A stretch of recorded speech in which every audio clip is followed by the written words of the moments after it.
ৰিণিকী ভূঞা শৰ্মাও তদন্তৰ আওতালৈ আহিবনে? SITয়ে জেৰা কৰক কেন্দ্ৰীয় মন্ত্ৰী পবিত্ৰ মাৰ্ঘেৰিটাক। ন্যায় লাভৰ পৰা বঞ্চিত হ'ব নেকি প্ৰাণৰ শিল্পী জুবিন গাৰ্গ?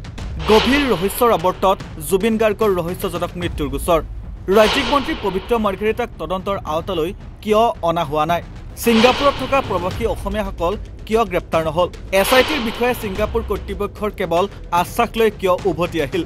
গভীৰ ৰহস্যৰ আৱৰ্তত সোমাই পৰিছে নেকি প্ৰাণৰ শিল্পী জুবিন গাৰ্গৰ ৰহস্যজনক মৃত্যুৰ গোচৰ তদন্ত?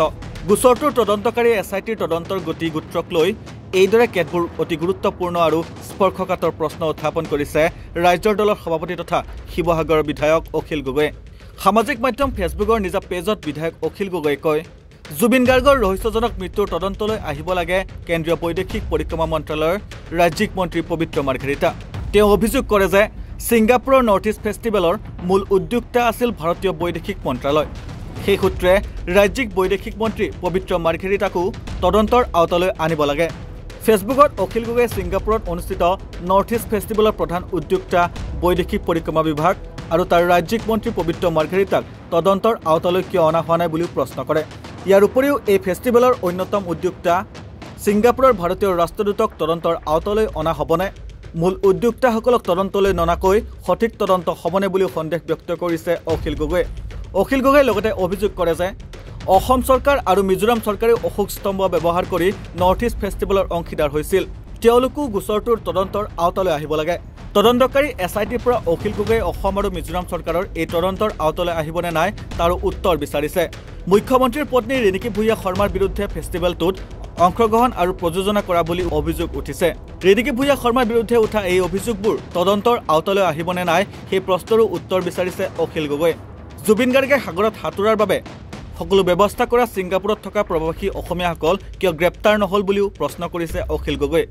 ছিংগাপুৰলৈ গৈ SITৰ বিষয়ে ছিংগাপুৰ কৰ্তৃপক্ষৰ কেৱল আশ্বাস লৈ উভতি অহা বুলিও দাবী কৰিছে বিধায়ক গগৈয়ে। বিধিসন্মতভাৱে তদন্ত নকৰাৰ বাবেই SIT ছিংগাপুৰৰ পৰা কেৱল আশ্বাস লৈ উভতি অহা বুলিও তেওঁ অভিযোগ কৰে। অখিল গগৈয়ে সমগ্ৰ তদন্ত প্ৰক্ৰিয়াটোৰ কেতবোৰ আইনী প্ৰশ্নৰো অৱতাৰণা কৰি SITক প্ৰশ্ন কৰিছে। ভাৰতীয় ন্যায় সংহিতা 2023ৰ ছেকশ্যন 112 বিদেশত কৰা তদন্তত সংশ্লিষ্ট ন্যায় লাভৰ পৰা লেটাৰ অফ ৰিকুৱেষ্ট নপঠিয়াকৈ অনা এভিডেন্স ষ্টেটমেণ্ট ডকুমেণ্টছ বৈধ হ'বনে বুলিও SITক প্ৰশ্ন কৰে।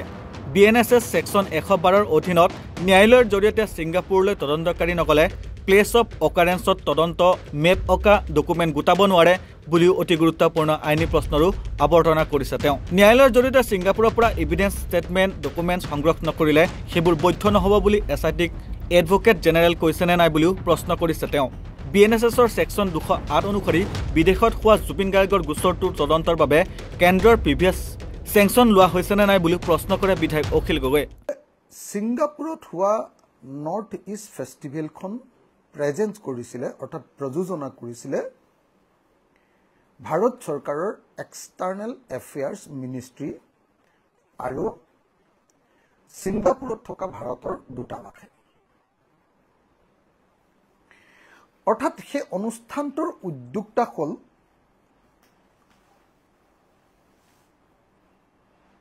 এক্সটাৰ্নেল এফেয়াৰ্ছ মিনিষ্ট্ৰী আৰু ভাৰত চৰকাৰৰ ছিংগাপুৰত থকা ভাৰতৰ ৰাষ্ট্ৰদূত। উদ্যোক্তাসকলক এতিয়ালৈকে তদন্তৰ আওতালৈ অনা নাই যে অনুষ্ঠানটোৰ প্ৰধান উদ্যোক্তাজনৰ নাম পবিত্ৰ মাৰ্ঘেৰিটা। আশ্চৰ্যজনকভাৱে পবিত্ৰ মাৰ্ঘেৰিটাই ডেড বডিৰ লগত আহিছে, ডেড বডি সৎকাৰৰ সময়ত আছে। বাকী আন সকলোকে তদন্তৰ আওতালৈ অনা হৈছে, কিন্তু প্ৰধান উদ্যোক্তা পবিত্ৰ মাৰ্ঘেৰিটাক এতিয়ালৈকে তদন্তৰ আওতালৈ অনা নাই। কিয়? ৰাষ্ট্ৰদূতকো ছিংগাপুৰত থকা তদন্তৰ আওতালৈ আনিব লাগে। আৰু অকল ভাৰতৰ ৰাষ্ট্ৰদূত নহয়, মই নিজে চাইছোঁ গোটেই ডকুমেণ্টখিনি, এক্সটাৰ্নেল এফেয়াৰ্ছ মিনিষ্ট্ৰীৰ ডকুমেণ্টতো চাইছোঁ যে এই গোটেই বস্তুটোত আমাৰ অসম চৰকাৰ আৰু মিজোৰাম চৰকাৰে স্পন্সৰ কৰিছে। অশোক চক্ৰ লৈ অসম চৰকাৰে তাৰ পাৰ্টনাৰ হৈছে, মিজোৰাম চৰকাৰে অশোক চক্ৰ লৈ তাৰ পাৰ্টনাৰ হৈছে।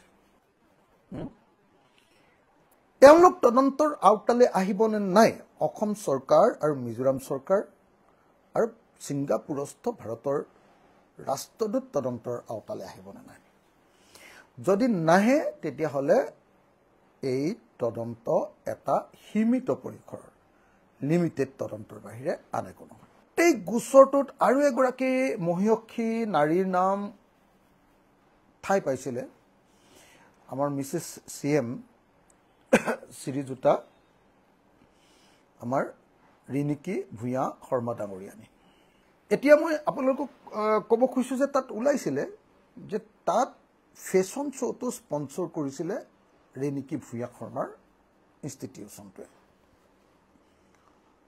আৰু